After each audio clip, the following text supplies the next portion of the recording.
नमस्कार दोस्तों, स्वागत है आपका अपना ही यूट्यूब चैनल टुडे एग्जाम पर। दोस्तों आज है आपका 9 मार्च 2023 और आज आपका CHSL का एग्जाम था। सेकेंड शिफ्ट का एग्जाम समाप्त हो गया है। सेकेंड शिफ्ट के एग्जाम में जीके के सेक्शन से जो भी प्रश्न पूछे गए हैं सभी 100% रियल प्रश्नों के साथ उपलब्ध हो गया हूं। साथ ही साथ जो भी आप डॉटेड बिंदु देखते हैं ये हमारा एक्स्ट्रा फैक्ट है जी। तो आने वाले शिफ्ट में अगर आप एग्जाम देने वाले हैं तो आपको अधिक से अधिक बेनिफिट प्राप्त होगी यहाँ से। तो चलिए दोस्तों शुरू कर लेते हैं। जैसा कि आपने GD में देखा, HCM में देखा, ग्रुप D में देखा, MTS में देखा, फेज 10 में देखा, मैंने एक्स्ट्रा फैक्ट इस प्रकार से लाया कि आपको अधिक से अधिक फायदा दिया। आई होप इस एग्जाम में भी देगा, पूरी कोशिश कर रहा हूं। उच्च न्यायालय किस अनुच्छेद के तहत रीट जारी करते हैं पूछा गया था। कल शाम को बताया था उच्च न्यायालय और सर्वोच्च न्यायालय दोनों का। ठीक है, तो उच्च न्यायालय जो है ये आर्टिकल 226 के थ्रू जो है आपको रीट जारी करने का काम करता है। ठीक है, वहीं पे सर्वोच्च न्यायालय यानी जो आपका सुप्रीम कोर्ट है, जो बच्चे अंग्रेजी बोल रहे हैं कि क्वेश्चन लिखा कीजिए तो जो डिफिकल्ट वर्ड रहेगा मैं अंग्रेजी में ट्रांसलेट कर दिया करूंगा। ठीक है, तो जो सर्वोच्च न्यायालय है, जो सुप्रीम कोर्ट है, वो भी आपका रीट जारी करते हैं आर्टिकल 32 के थ्रू। ठीक है, तो दोनों बात ध्यान रखेंगे। हाई कोर्ट की बात आए तो 226, सुप्रीम कोर्ट की बात आए तो 32। अब ये रीट जो है ना कई प्रकार के होते हैं, बेसिकली 5 प्रकार के होते हैं। जैसे निषेधाधिकार, परमादेश, अधिकार परीक्षा, इस प्रकार से जो है बंदी प्रतिरक्षण, ये सब जो है आपका रीट के प्रकार हैं। ठीक है, अब भाई राज्यों में एक हाई कोर्ट होगी, ये आर्टिकल 214 कहता है, और देश में एक सर्वोच्च न्यायालय है यानी सुप्रीम कोर्ट है, यह आर्टिकल 124 के थ्रू है। ठीक है, अब एक चीज यहां जो VVI पॉइंट है आपका यह है कि सर्वोच्च न्यायालय यानी सुप्रीम कोर्ट जो है यह रिकॉर्ड न्यायालय है, इसे हिंदी में अभिलेख न्यायालय कहते हैं, यह आर्टिकल 129 के थ्रू है। और हाई कोर्ट भी भैया है ना, हाई कोर्ट भी रिकॉर्ड न्यायालय होता है या अभिलेख न्यायालय होता है आर्टिकल 215 के थ्रू। तो ये दोनों क्वेश्चन, ये दोनों पॉइंट आपके लिए इंपॉर्टेंट है रिकॉर्ड न्यायालय वाला। अब रिकॉर्ड न्यायालय क्या होता है ये मैं बता चुका हूं मेरे दोस्त, है ना। रिकॉर्ड न्यायालय क्या होता है कि एक पेन किसी ने चोरी किया तो सुप्रीम कोर्ट ने उसके लिए 1 दिन का सजा दिया एक पेन की चोरी के लिए। अब ये एक रिकॉर्ड के तौर पे संजो के रख दिया गया। जब हाई कोर्ट में ऐसा कभी मामला गया कि भाई एक आदमी, राम नाम का आदमी है, एक पेन चोरी किया है, तो 1 दिन की सजा सीधे सीधे सुनाया और अपना टाइम बचाया हाई कोर्ट ने। तो ये किस अनुसार, तो सुप्रीम कोर्ट ने इस प्रकार के क्राइम के लिए इस प्रकार की फैसला दिया था, ये रिकॉर्ड के तौर पे रखा गया था। अब जो हाई कोर्ट भी रिकॉर्ड न्यायालय है तो वो भी ऐसा कुछ करता है, तो फिर इससे नीचे वाले जो न्यायालय होते हैं जैसे सत्र न्यायालय यानी डिस्ट्रिक्ट कोर्ट वगैरह, तो वो फॉलो करते हैं। ठीक है, समझ गए। इसके अलावा सर्वोच्च न्यायालय के जो 50वें अभी मुख्य न्यायाधीश हैं ये चंद्रचूड़ साहब हैं। 49वें अगर आपसे पूछे जाएंगे तो UU ललित साहब हो जाएंगे, क्योंकि एक एग्जाम में 49वें पूछा गया था। ठीक है, तो ये बात ध्यान रखेंगे। वर्तमान में 25 हाई कोर्ट है इंडिया के अंदर, और सबसे जो लेटेस्ट फॉर्मेशन हुआ है ये आपका आंध्र प्रदेश हाई कोर्ट का हुआ है, क्योंकि आप जानते हैं कि 2014 में आंध्र प्रदेश से ही तेलंगाना नामक एक नया स्टेट का फॉर्मेशन हुआ था, और आंध्र प्रदेश के पास अपना जो पहले उच्च न्यायालय हुआ करता था हाई कोर्ट हैदराबाद में, वो तो तेलंगाना के ही से चले गए, तो इन्हें बनाना पड़ा था। सर्वोच्च न्यायालय के मुख्य न्यायाधीश जो है पहला ये आपका जस्टिस हीरालाल जे कानिया था। सर्वोच्च न्यायालय में अभी तक कोई भी लेडी जो है CJI यानी चीफ जस्टिस नहीं बनी है। ठीक है, इसके अलावा सर्वोच्च न्यायालय के प्रथम महिला न्यायाधीश जो बनी थी ये आपका फातिमा बीबी बनी थी, है ना, लेकिन चीफ जस्टिस नहीं, ध्यान रखेंगे। इसके अलावा औद्योगिक विकास 1956 किस पंचवर्षीय योजना के अधीन था। देखिए औद्योगिक विकास पंचवर्षीय योजना जो आपका आया था उसमें 1956 से 1961 सेकेंड पंचवर्षीय योजना में ये सब किया गया था। इसमें 3 बड़े बड़े फैक्ट्री लगाए गए। देखिए इस प्रकार की पंचवर्षीय योजना जैसे आप स्क्रीन पे देख रहे हैं, इसी प्रकार से वीडियो में ग्रुप D के समय बनाया था और अब तक काम आ रहे हैं। मैं इस प्रकार से डिजाइन किया हूं, तो आप लोग देख लीजिएगा। ठीक है, देखिए तो भिलाई जो है उस समय MP में हुआ करता था, अब छत्तीसगढ़ में है, तो ये आपका रसिया के सहयोग से लगाया गया था। दुर्गापुर आपके ब्रिटेन के सहयोग से पश्चिम बंगाल में है, और राउरकेला उड़ीसा में है, ये जर्मनी के सहयोग से लगाया गया था। ये तीनों बड़े बड़े फैक्ट्री। लेकिन मैं एक चीज बार बार आपको कहूंगा जब भी ये चीज पढ़ाऊंगा कि भाई चितरंजन लोकोमोटिव जो है, लोको का मतलब होता है दोस्तों रेलवे में जो इंजन होता है, जैसे लोको पायलट, तो उसे लोको कह देते हैं। तो जो चितरंजन के लोकोमोटिव होते हैं ये, इसकी गठन जो है फर्स्ट पंचवर्षीय योजना में किया गया था। तो इसे भारी उद्योग देख के भारी उद्योग में मत मिला देना सेकंड में। ठीक है, इसीलिए बताना जरूरी समझा। ठीक है, चलते हैं आगे। द्वितीय पंचवर्षीय योजना जो है PC महालनोबिस मॉडल पे है। पहला पंचवर्षीय योजना हैराड डोमार के मॉडल पे आधारित था। 1951 58 से 56 पहले वाले का, 56 से 61 दूसरे वाले का, पहले वाले पे सबसे अधिक कृषि पे बल दिया गया था। ठीक है, तो ये सब बात ध्यान रखते चलेंगे। निम्नलिखित में से कौन सितार वादक है, इस प्रकार के प्रश्न पूछे गए थे। वहां पे इन सभी नामों में से कोई एक नाम दिया गया होगा। पंडित रविशंकर, ये तो इतने फेमस है कि ये भारत रत्न ले चुके हैं भाई साहब, सेकेंड संगीतज्ञ जिन्होंने भारत रत्न पाया था। अगर आपसे कोई पूछ ले कि संगीतज्ञ में सबसे पहले भारत रत्न किसे दिया गया था, तो एम सुब्बा लक्ष्मी को। एम सुब्बा लक्ष्मी भाई किस चीज से जुड़ी थी, तो कर्नाटक संगीत से। अब कर्नाटक संगीत क्या होता है मैं बता चुका हूं कि जो साउथ के रीजन है, कर्नाटक, तमिलनाडु, आंध्र प्रदेश, केरला, तो इसमें जो क्लासिकल सॉन्ग है उसे कर्नाटक संगीत नाम दिया गया। अन्य सभी स्टेट में से हिंदुस्तानी संगीत के नाम से जानते हैं। कर्नाटक संगीत हो चाहे आपका हिंदुस्तानी संगीत हो, दोनों में 12 प्रकार के स्वर पाए जाते हैं। दोस्तों एक एक बात सुनते चलेंगे। तो जो आपका पंडित रविशंकर है, निखिल बनर्जी है, बिलायत खान है, बंदे हसन है, शाहिद परवेज है, उमाशंकर मिश्र है, बुद्धादित्य मुखर्जी है, तो ये आपका जो है सितार वादक है। आई होप बुद्धादित्य मुखर्जी आपके ऑप्शन में होंगे, क्योंकि सीजीएल में बुद्धादित्य मुखर्जी को पूछा गया था और एसएससी जो है कभी कभी बहुत जल्दी जल्दी में होता है तो वही क्वेश्चन रिपीट कर देता है। ठीक है, इसके अलावा सरोद वादक देख लीजिए। सरोद वादक अमजद अली खान सरोद, अकबर अली खान सरोद, अलाउद्दीन खान सरोद, हाफिज खान सरोद, तो जो भी खान है लगभग देख लीजिए। ऐसे इसमें जो है कोई लॉजिक नहीं लगाइएगा, क्योंकि थोड़ा सा एक नुक्स के अंतर होने से खुदा से जुदा हो जाते हैं ऐसे क्वेश्चन में, क्योंकि जो भी ये उस्ताद वगैरह है ना लगभग सबका नाम मिलता ही जुलता है, तो कंफर्म रह के ही क्वेश्चन करें इस प्रकार के। सरोद वादक जो है अमजद अली खान, अकबर अली खान, अलाउद्दीन खान, हाफिज खान। विश्वजीत राय चौधरी को कई बार पूछा है एसएससी ने, ये भी सरोद बताते थे। और मुकेश शर्मा, मुकेश शर्मा जैसे लग रहा है कि ये जैसे नॉर्थ इंडिया के साइड के जैसे सुनने में लग रहा है आपको सरनेम, तो आप जो है सरोद से जल्दी टिक नहीं करोगे, लेकिन याद रखो ये सरोद ही बजाते हैं। ठीक है, इसके अलावा बांसुरी वादक पन्नालाल घोष, हरिप्रसाद चौरसिया, राजेंद्र कुलकर्णी और राजेंद्र प्रसन्ना, ये चारों जो है दो राजेंद्र ध्यान रखेंगे। और पन्नालाल घोष को तो सभी जानते हैं और हरिप्रसाद चौरसिया को सभी जानते हैं, तो बांसुरी हो गया। शहनाई वादक बिस्मिल्लाह खान साहब को सभी जानते हैं, 2001 में जो है आपका भारत रत्न दिया गया था। और जगन्नाथ मिश्रा दयाशंकर जगन्नाथ को जो है आपको शहनाई बजाते हैं, दयाशंकर जगन्नाथ भी। ठीक है, इसके अलावा 2022 में किस प्रसिद्ध टेनिस खिलाड़ी ने, जो भी आपका ग्रैंड स्लैम टूर्नामेंट होता है, अमेरिकी open, French open, Wimbledon, USA open, इन सभी फॉर्मेट से संन्यास ले लिया है, तो ये आपका रोजर फेडरर है जी। ठीक है, रोजर फेडरर कहां के हैं, तो ये आपका स्विट्जरलैंड के हैं और ये सभी फॉर्मेट से संन्यास ले चुके हैं। ठीक है, तो ये बात भी आपको ध्यान रखना है। नोवाक जोकोविच कहां का है, ये भी पूछा जाता है कि किस राज्य से बिलोंग करते हैं, तो ये सर्बिया के हैं जी। सर्बिया थोड़ा गलत लिखा गया है, सर्बिया इस प्रकार से लिखा जाता है। ठीक है, तो नोवाक जोकोविच है सर्बिया के। इसके अलावा एक प्रश्न पूछा गया था कि दिसंबर 2022 में प्रो कबड्डी लीग का फाइनल मुकाबला किन दो टीम के बीच में हुआ था। देखिए एक बच्चे बता रहे हैं कि आईपीएल 2022 का फाइनल मुकाबला किसके बीच हुआ था। बहरहाल दोनों क्वेश्चन कुछ भी होगा ना, ऐसा आंसर टटोल के दूंगा कि आने वाले 5 शिफ्ट तक अगर क्वेश्चन आए ना तो आपको क्वेश्चन नहीं छूटेगा।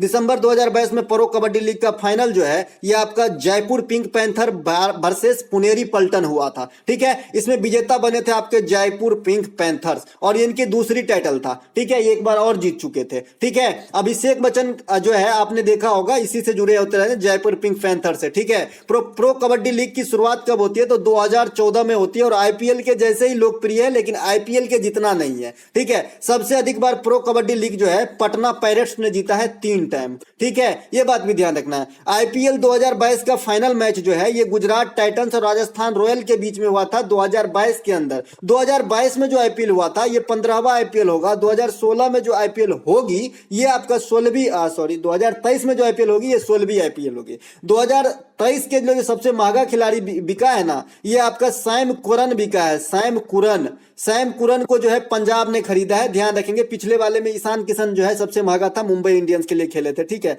इसके अलावा ईशान किशन का नाम आ गया भाई, तो एक चीज और याद रखना, ईशान किशन 126 बॉल में दोहरा शतक लगाए हैं। सीजीएल एचसीएम में पूछा गया, अब हो सकता है सीजीएल में पूछा जाए। ठीक है, ध्यान रखेंगे। इसके अलावा आईपीएल 2022 का फाइनल मैच गुजरात और राजस्थान और गुजरात विजेता रहे थे प्रथम बार। आईपीएल 2022 के विजेता गुजरात टाइटंस प्रथम बार एंट्री लिया और प्रथम बार विजेता होना था। ये है हार्दिक पांड्या की किस्मत। अगला प्रश्न, बंगाल की खाड़ी कौन सी नदी गिरती है। देखिए मैं आपको एक दिन याद बताया है कि भाई समगोकका याद रखा करो, बंगाल की खाड़ी में गिरने वाली नदियों से निजात पा पाओ समगोक का। अब भाई हमें क्या करना है, मजाकिया लग रहा है हमें तो भाई नंबर चाहिए एग्जाम में। समगोक का मैंने कहा था, सौ से स्वर्ण रेखा, मौ से महानदी, गौ से गोदावरी, कौ से कृष्णा, का से कावेरी। और ऐसे याद रखने की एक और जो है बहुत मतलब फायदे हैं। आपसे कभी कभी एग्जामिनर क्वेश्चन करता है कि बंगाल की खाड़ी में गिरने वाली नदियां की सही क्रम क्या है। ठीक है, बंगाली खाड़ी में गिरने वाली नदियों की सही क्रम क्या है, तो ये समगोक का ही है। स्वर्णरेखा, महानदी, गोदावरी, कृष्णा और कावेरी